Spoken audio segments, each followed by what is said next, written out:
This is part two of our series on how traditional Chinese medicine became what we know today. If you haven't watched part one yet, don't forget to watch it first. In part one, I break down how TCM went from family lineages and apprenticeships to a standardized system taught in schools and textbooks. Now, in part two, let's look at what standardization changed, what was gained and lost, and how that history still affects the way TCM is practiced today. Let's dive in. Acupuncture became modern symbol by being redesigned. So before standardization and modernization, the earlier status, what was happening, their prestige was declining. Limited elite use, varied tools and teaching, no national curriculum. But after standardization, it actually helped TCM. Became more scientific acupuncture, fine needles, anatomical point descriptions, nerve and vessel explanations. Actually, Chen Dan'an, this physician, he was a Western medicine physician and TCM physician. He was both. He had a very strong influence along with Japanese physicians on identifying and labeling the acupuncture points. Right now, there's a new term called dry needling. It's mostly done by physical therapists and chiropractors. And the reason why it's called dry needling is because they want to be able to practice acupuncture without a license. So they say, oh, dry needling is not acupuncture because acupuncture is based off of this esoteric energy where we are focused on bones, muscles, tendons, real hard anatomy. Well, hello, acupuncture was modernized. It was based off of anatomy. The points we learn are based off of anatomy. So dry needling is absolutely acupuncture, without a doubt. The whole acupuncture system today is based off anatomy, physiology, nerve, and vessel explanations. So for someone to tell you that dry needling is not acupuncture, they're just trying to practice without a license. What standardization made possible, right? Survival, education, more people have access to it. So learning TCM to be like I have access to it. Americans have access to it. Australians have access. That is phenomenal. That's great. Consistency, yes. Consistency doesn't mean results, though. You have to understand that. Remember, because acupuncture had so many different systems, they had to simplify it, standardize it into a brand new system. This brand new system back then nobody used because it's brand new, right? And that's why the results are not as good. Okay. And so even though they may be consistent, it's consistently not good. When I first started practicing, I used what I learned in Chinese medicine school. Okay. I used exactly what was these books, that standardization book. I used it. I only got 50% results. To Western medicine, that's phenomenal. But to me, that's not acceptable. That's why I had to go outside what I learned in school. When I started practicing even more, when I was not satisfied with results, I had to find another system. What I ended up doing is I had to create my own system because I couldn't find a system that produces phenomenal results, gets 90% results majority of the time. 90% of the time. I couldn't find another system, so I had to create it myself. And then I taught my team, I built a team, and then my team does my system. So what we do in our clinic is nothing like what we were taught in school. Because what we were taught in school is a standardized version of TCM, which doesn't work. It works for 50% of the people. And that's why I'm saying, you see the history now? Maybe the reason why you are not getting results with your practitioner, because your practitioner is using this standardized Chinese medicine, which has a low success rate. It's consistent, but low. Okay, the public gain a recognizable profession that could be taught, regulated, and studied at scale. That's beautiful. I'm not saying standardization is not good. The same process also narrowed what counted as legitimate. There was no diversity, the tacit skills, so it's skills that you can't learn in a textbook. The meaning biomedical categories reshaped older concepts. Autonomy, the state gained power over legitimate practice. Flexibility, pattern labels could become formulaic. This is so that we could all speak the same language, which is a great thing. But the way to practice it now cannot be this traditional way. Otherwise, you're not going to get the results. So TCM survived modernization by becoming modern itself. What it preserved was medical knowledge, professional identity, public legitimacy. What transformed was diversity, authority, and meaning and method. So what transformed was how it was practiced. Maybe out of those thousands of TCM practitioners, maybe a few, 10% of them were really good, produced phenomenal results and got that reputation.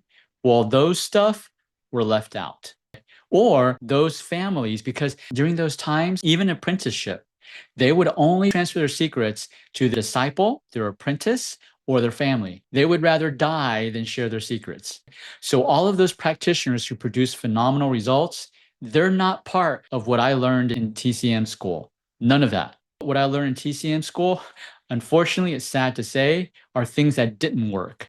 Because back then, the people who like to share what they do, a lot of them didn't produce results. They may be educated, they may be intelligent, they may be theory intelligent, they may be book smart, but they weren't reality. They didn't produce results. So that's a lot of the knowledge we learned in TCM school. But I'm not saying that's bad. A lot of that's foundation, and we need the foundation. I still use some of the foundation that I learned in TCM school, in Chinese medical school. I didn't throw all of it away. I used the foundation. The foundation's still the same. That doesn't change. But how I practice, whether it's acupuncture, whether it's herbs, whether it's pulse, whether it's tongue, whether it's any nutrition, it's completely opposite of what I learned in school. Standardization was neither a pure preservation nor wholesale invention. So Chinese medicine wasn't preserved. Hey, out of all these practitioners, who was getting the best results? Let's take that information and put it in the books. That was not how TCM was developed. It was developed by, let's look at what everybody is doing that is similar and put it in the book, regardless if it worked or not. Can you see how history now is affecting your results? A better question than ancient or invented. What is a historical source? Who identified the standard? What does the evidence show? Institutional status does not automatically prove clinical effectiveness. This is what I was talking about. Just because now it's standardized and there's many famous Chinese medicine schools, just because you graduated from there doesn't mean you're going to help people. Doesn't mean you're going to be good at helping people. What was gained and lost? Judge consistency and access alongside diversity and autonomy. Who defined the standards? Ask which schools, regions, practices were included or excluded. So who defined the standards? Western medicine. So we got physicians, we got practitioners who know nothing about TCM deciding TCM. Actually, in Taiwan, traditional Chinese medicine laws are dictated by Western medicines who know nothing about TCM. Why is that? Because Western medicine has big pharma, they have more money. Money dictates the standard. Back then, same thing, the politicians. So to say that TCM that we learned in school was passed down from generation, it wasn't. Okay. So again, how does this help you? You have to understand the history and keep the nuances. Here's the resources. If you want to find the resources that I'm getting all this information from, these are the 4 resources. Okay. So if you're not getting the results that you want, you need to ask your practitioner, hey, what are you focusing on? And don't tell me all that cheese stuff. You're the practitioner. That's your language. You deal with that.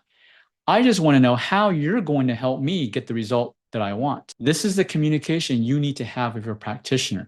If your practitioner cannot explain that to you, chances are you're not going to get the result that you want. So chances are you have the wrong practitioner. Because again, if they're just using what they were taught in school, they have a 50% chance of helping you, but that's a 50% chance of you wasting your time and your money and your health. So talk with your practitioner if you're not getting the results that you want. Now, here's a caveat. I'm not saying you're going to get results overnight.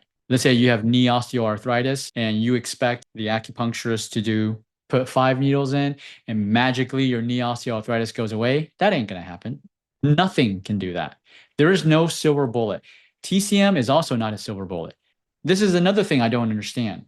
Many patients go to their Western medicine physicians, they get the medications, they do the surgery, and they're not fixed. They spend thousands of dollars, countless hours doing physical therapy and not getting the results they want. And then when they come to an acupuncture clinic, a TCM clinic, they expect to be fixed in 1 visit. That makes no sense. So you need to have understanding that healing does take time, but you should see progress. In our clinic, what we do, what my team does, because I'm no longer practicing, but what my team does, they execute my system that I created. We'll test you in the first 2 weeks. 3 to 6 treatments, we will know if we can help you or not. We don't need to wait a month. Sometimes in 1 week, we will know, hey, are we going to be able to help you get your goal or not? We don't need to wait a month. So if you're going to a practitioner that needs to wait a month, that's up to you. But I would say it doesn't take a month. Are struggling with many health issues, then there is a systemic problem that's going on in your body. It's an organ dysfunction. And that's why I created a Balancing Your Organs guidebook. It's a foundation. You have 5 main organ systems. We call it the 5 elements. You can just say 5 main organ systems. If you can balance these organ systems, then your body is going to start to heal by itself. Let me show you. So this is your Balancing Your Organs Systems Guidebook, 5 main organ systems that I created. Don't get distracted by the names: water, wood, fire, earth, metal. You can see there's some organs listed down here. These are systems, okay? It's not just the organ itself. If you balance these 5 main organ systems in your body will be on a self-healing trajectory. So in this, I talk about acupressure points you can do, some foods, herbs, nutrition, recipes, wellness tips, things that you can do at home to help your body regain balance again. Because the reason why you have chronic health conditions is because your body's out of balance. It's out of whack. We know that. You know that. The question is, how do I balance it? Well, one organ system at a time. You have to do the right things, right? First, you need to identify which organ system is out of balance, which is the worst. Maybe all of them are out of balance. That's okay. You got to figure out which one's the most out of balance and go focus on that and rebalance that. And you'll be surprised. Once you balance that, some other ones will naturally become balanced because your body is all connected in one system. So this is just an example of the system that I created for my clinical practice. Now, I did not create the 5-element system. I learned that from the textbooks, but I morphed it, evolved it into my own system. So that's why what you read in this guidebook will be different. If you read other Chinese medicine books, you'll be like, oh, what Jimmy says is different. Yes, because I've changed it. I've evolved it to a system that is focused on results. I'm not focused on what sounds more intelligent. I'm not focused on, oh, does it satisfy my peers? My peers, do they think it's what I say is relevant or is logical? I'm not focused on that. When I created systems for my practice, I only had one focus: get results for my patients. That's it. Not only that, I wanted them, my patients, to be able to maintain their health by themselves without me. If they could graduate from me, then I was a success. If they could not graduate from me, if they were dependent, if they had to get acupuncture treatments from me every week for the rest of their life, that meant I was a failure. That's the difference of my clinic. So if you want to get free access to this Balancing Your Organs guidebook, just comment the word guidebook and my team will send you a link to get free access to this guidebook and you can get started on some of the foundations, okay? I update these guidebooks at least once a month to just continuously add all the knowledge from my brain and put it down into paper so that I can help more people all around the world.